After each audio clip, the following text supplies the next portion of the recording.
For decades, Britain has proudly boasted a rich and varied multicultural population.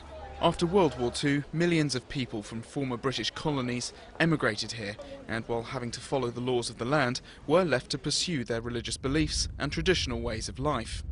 But fast forward to the post-9/11 world, and a spotlight is being shone on these ethnic minority communities, specifically Muslim ones, like never before. Bombings carried out by young British Muslims in July 2005 highlighted a homegrown terrorist threat. In a speech to the Munich Security Conference, Prime Minister David Cameron waded into this highly sensitive area and linked a failure of multiculturalism to extremism.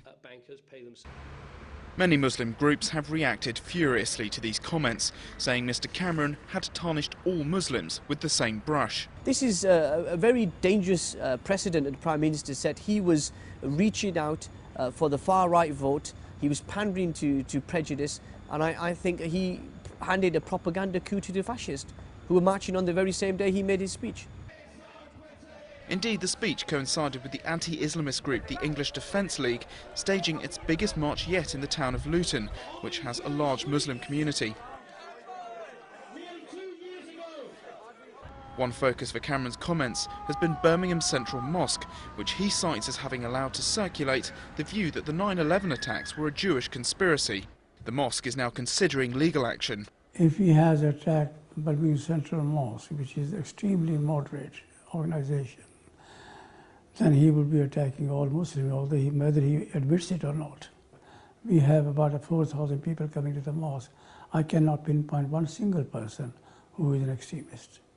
However, this Muslim anti-extremist group feels David Cameron's remarks were fair and justified. I think this criticism was focused more on actually, from a government perspective, that government has supported organisations who may be very sincere, very genuine in what they believe they're doing, but actually fundamentally hold very extreme religious political views. This debate over what causes and how to tackle Islamist extremism is not just happening in Britain. The far right is gaining ground across Europe, and the French and German leaders have also recently described multiculturalism as a failure.